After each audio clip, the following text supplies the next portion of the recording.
So it was something about bringing our vulnerabilities to nature, to the more than human world, and finding the woundedness of nature resonating with our own woundedness.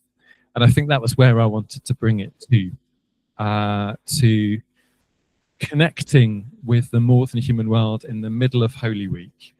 We come as wounded people, followers of a wounded God, engaging with a wounded creation. That was my little theological reflection for tonight. I am delighted, before we hand over to Emma, I'm going to welcome Rumena to come up. So when I first advertised this course and what we were going to do, Rumena got in touch and said, I've written a poem. And the poem just profoundly resonated with the themes that I was kind of playing with in my head, with the themes that we've explored over the last few weeks. And so it just felt absolutely right to invite Rumena as a neighbor and a friend, but also as a fellow traveler in faith, a Muslim coming to a Christian gathering. But over the last few weeks, it feels like we've journeyed together in many ways, Muslims and Christians. As Ramadan and Lent have coincided, we've been on a journey together. Eid has just happened and the celebrations of that. Easter is just around the corner, and we've got a joint Eid and Easter celebration here shortly. So there's a sense of coming together as people of faith, and that's part of my curiosity of where the resonances are between us as people of faith as well when we connect with the more than human world. So Rumena, thank you for joining us, and do come and talk to us for a little bit and introduce your poem. Thank you. Okay. Thank you for having me here. Yeah, I just got in touch with Al because I'm really interested in the work that that's been done at your church, and it's just really nice that I feel really connected to a lot of the work that's been done. With regards to the connection with the soil, connection with the land, it's something that means a lot to me. And ironically, my home was called A Lot It Meant, and it's just a link to sort of how so many different cultures across the world we connect through the land. And when I wrote this poem, it was the reason I wrote it actually was just when I saw my father and his connection to the gardens, to wanting to grow things, and it comes from our family back home having farmland and sort of like seeking that connection with the earth wherever we go. And I see that not just in my Bangladeshi community, from our families back home, but also just across the world, really. Just like every culture seems to have people that will connect to the land through the soil, through communities and allotments is where I've really seen that come through. And I think it's beautiful that people come from all over the world. And when you see the allotments within Birmingham, you see so many people from across the world, as I say, who reconnect again with the soil and in communities. And so that's what my poem's about. So I'll start reading it. It's called A Lot It Meant. They say that only when you feel the soil can your soul connect to the new land you find yourself in. Perhaps that is why so many of them find peace here. After a lifetime of searching, a tranquility like no other, a belonging like no other, a shared story with one another. For they were born hundreds and thousands of miles away and found themselves upon shores anew, not until their fingers dug deep and took root in these narrow little avenues, grown kodu and marrow and corn and potatoes, did they themselves find their own souls taking root. And growing in gardens of humanity alongside their vegetables, reminders of their youth as the rain drizzles on their tomato plants and the fragrance of the vines permeates the air, taking them back down winding country lanes and tropical shores and far-off valleys of Barbados and Bangladesh, Botswana and Ballymena. Their brown fingers turn green as they turn their brown soil. Their souls turn serene as they find contentment in the calm community. A joy returns despite not being able to return to their homeland. But the homeland they once longed for is no more, because just as nature is found across every border, across every nation, so are the communities that cultivate them, that bring joy to the world once again. And as you walk along those narrow lanes, tiptoe among the vegetation, inhale the fertilized soil, and hear the buzzing and chirping of the wildlife, you are reminded of what it meant to find yourself, to belong, to be at home in your natural habitat. And that's my poem. And it was just, as I say, it was just reflections of me thinking about, the connections people make to the land, no matter where they are. Yeah, and another just an interesting community work that was done in Australia, where my brother's projects was with the Lebanese youth who seemed to feel detached from society and were turned to crime. And what they did was, the groups that were working there, they said that until you feel the earth and until you feel the soil of the ground that you live in, you don't feel a true connection. And through doing work in gardens and allotments, these youth probably start to find a connection to the country we were living in. I just think it's really important that we return to, cultivating the ground instead of just constantly, I feel like we're always in walled buildings and, not connecting really with the ground and with the soil and with the nature around us. And I just think it's really powerful. What you're talking about so as well. So thank you. Thank you for having me.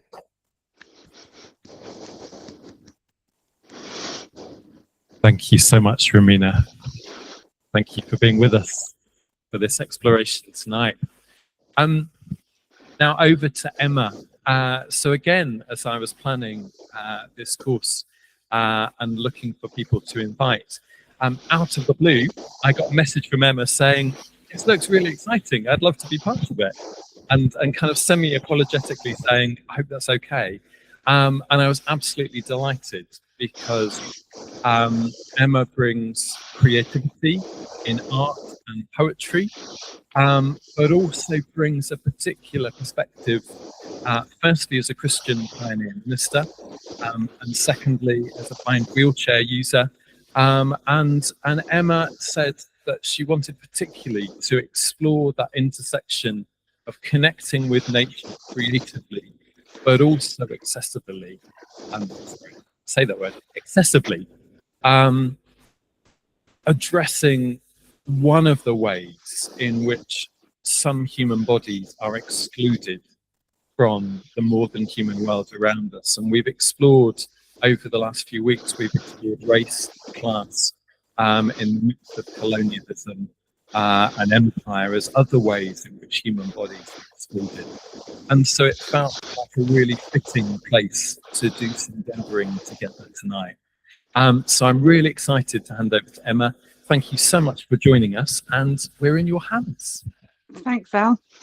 Hi, everybody. Al's done the introductions. I'm Emma Major. I'm a lay minister in the Church of England, and I like to pioneer outside of church communities. So I'm really excited about where people are and where they might find God outside of churches, as well as inside. I'm not cool. I'm blind. I only have 2% of vision left, and I use a wheelchair. I have MS. And so I have experienced life where I could freely roam wherever I fancied. Literally, I've climbed up in the brackens and I've walked all over the place. I've experienced that. And then I've experienced a total change into becoming disabled, which was 10 years ago, just over 10 years ago. And one of the things that I found most traumatic was being disconnected from wild places. I couldn't anymore go on a beach. I couldn't put my feet in the sea. I couldn't put my hands in a river. I couldn't get close to woods or woodlands, although, I mean, I've done my very best at times. I couldn't travel in the way I had, and I've been lucky enough to work all over the world. And that disconnection was a physical pain as well as a spiritual hurt, and emotionally it really affected me. And when I saw what Al was talking about, I was like, actually, there's something here about there are huge numbers of people who live in our communities who are disconnected because of their disability, perhaps because of their old age, perhaps because of not being aware of where they can access nature. And so that's what I'm bringing today. Al, you're going to have to start the presentation, I'm afraid, which I hope is possible.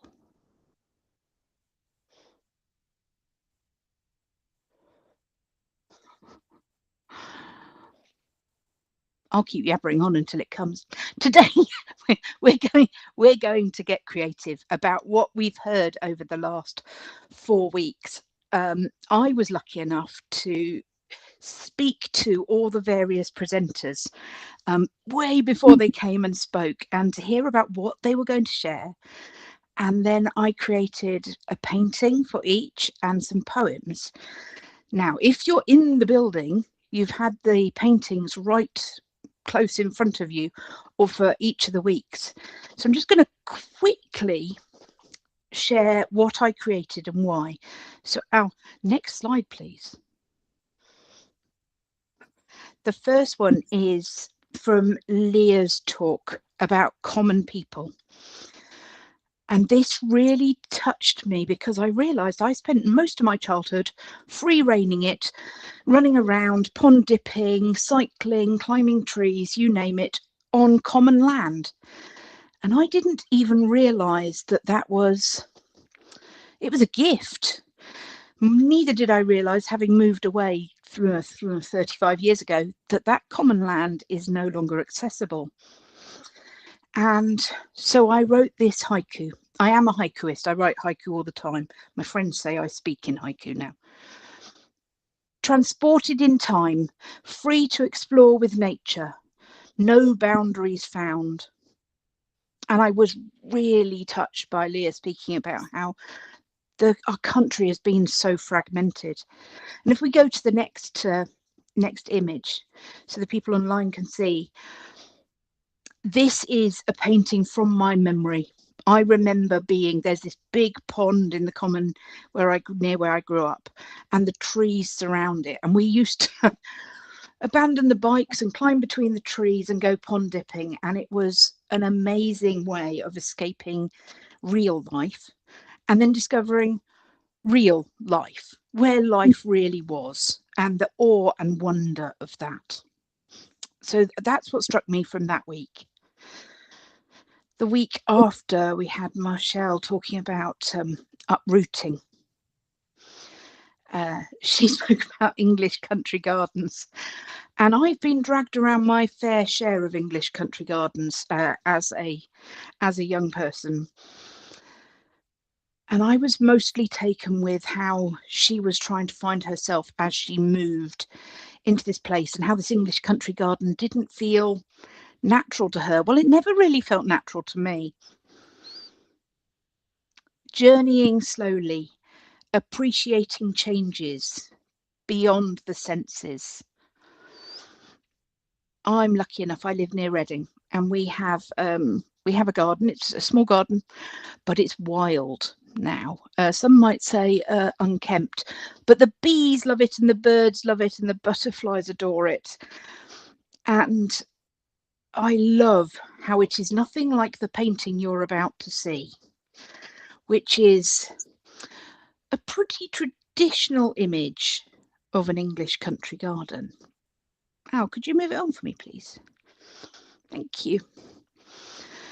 This is actually probably a bit wild. I'm not sure the RHS or the National Trust would fully approve, but it's that idea of neat borders and lines, and you must walk here and you mustn't walk there. Whereas actually we are nature, as we heard. We are part of this planet. We are part of creation, and nobody should be kept out. And as I painted this painting, I actually found myself crying because I couldn't wheel through this. I would either squish half the flowers or I would get my wheels stuck in the grass. And it reminded me that there is a deep longing to go to places that 10 years on I am still dealing with. Corinne came and spoke about the colonial countryside and the National Trust. And I have to admit to not being as informed about it as I should be. And I am now in the process of finding out everything I can about it. The poem I wrote is Colonization, Devastating Connections You May Not Enter. Part of colonization is about who is perfect, who is in, and who is out. And my experience, even with all my privilege as a white woman in the UK, is that when you're disabled, you are no longer connected and you no longer belong and you are not invited and you are not assumed to be able to enter. It is something that was very hard to come to terms with. But it was my friends from other minority groups who walked alongside me and encouraged me and helped me learn more about their own experience. They gifted me these blessings of how they encountered their own hurt. And I am extremely thankful to them for that.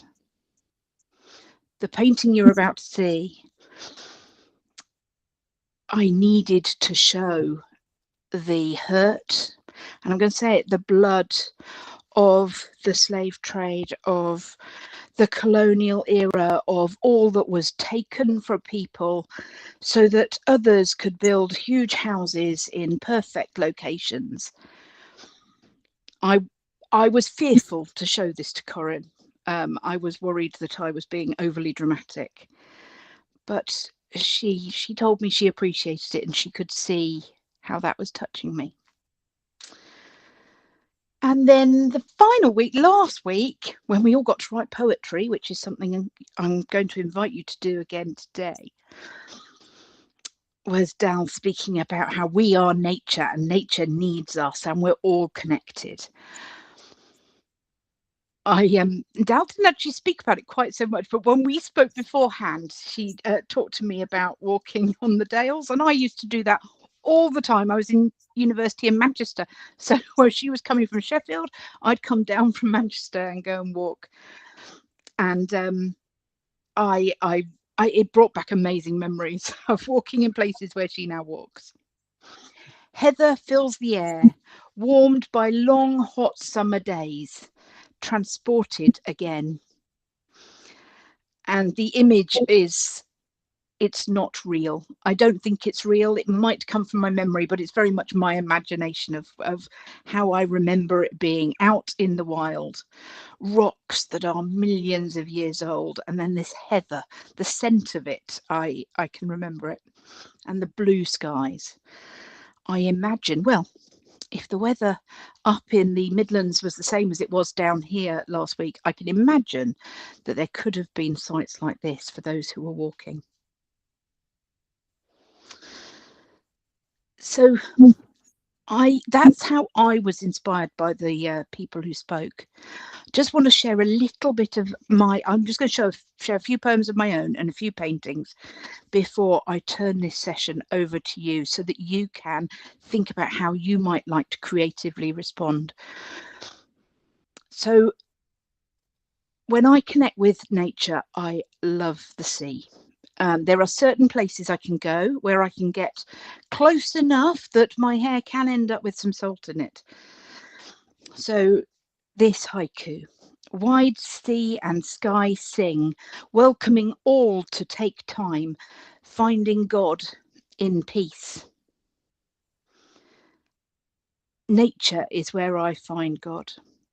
Nature is where I can let my prayers fly up into the sky, where the sea inspires me to write and where I can feel the blessing of God all around. It is easier for me to connect when I'm by the sea than it is when I'm in church. That might be slightly heretic, but we're just going to go with it. I love, if you move on to the next slide, Al, I love painting the sea. And I often paint lighthouses because I think of a lighthouse as a symbol of God, light in the darkness, guiding us on our way, even when we are very lost. And at times I have been and can be very lost. And so I'm going to read you this poem, which has kind of emerged from a whole heap of stuff when I'm thinking about nature connection. Nature is full of reminders that even in impossible circumstances, life will find a way, not just surviving, but thriving. Roots twist through cracked stones, slowly reaching into the earth, discovering tiny aquifers, dewdrops of water sweet as nectar, in places apparently barren of sustenance. Green shoots then emerge, breaking into dark places, inhospitable spaces, finding shards of sun amidst the densest shadows. There is a tenacity we can learn from, not a desperation, but a network of connection, no domination, but equitable sharing of limited resources in a delicate balance of creative reciprocity. I'm going to apologise for using very poetic language. I can't help myself. I am a poet. The next slide has just got 4 paintings, different types of styles. I do some illustration. I do some very natural watercolours and some crazy trees. I do love painting trees in crazy rainbow colours. It, for me, the trees, the community of trees are what I imagine we will be like as a community in heaven, everything connected, everything relying on each other, everything interacting, and there's such joy through the seasons. And then I'm going to read you the poem that I was busy writing last week when Dal inspired us to write Dear Nature. So this is the one I wrote. Dear Nature, I feel so disconnected, discombobulated, dejected by the boundaries created, erected, injected, which make my life bisected, separated, suspected. It seems my body is rejected, not accepted or represented, as if I need to be corrected, detested, lamented, regretted, or even terminated. I have learned to feel contented, not needing to be fermented or endlessly recreated. I don't need to be tested. Every day I'm embracing my body, my humanity, my physicality, naturally, mentally, spiritually, knowing that God loves me as me, imperfectly, naturally, me. And God loves you in exactly the way too. I could go on, but I'm not going to, because I can't even tell what the time is. But at 8:45 we have to finish creating, and I'd love it if we could spend some time now creating with words, with images, with prayers, with our hands. I mean, you could use your feet if you so wish. To get creative, to think about what the land and our connection means it, or, sorry, the land, our connection to it, or our disconnection from it, how that feels, and what you would share with somebody about this course over the last 4 or 5 weeks. Thankfully I took a photo of the flowers and leaves I collected today because they're all now withered. So I just collected a few bits, and I am trusting that Al did collect bits and bobs together, and they're in the church.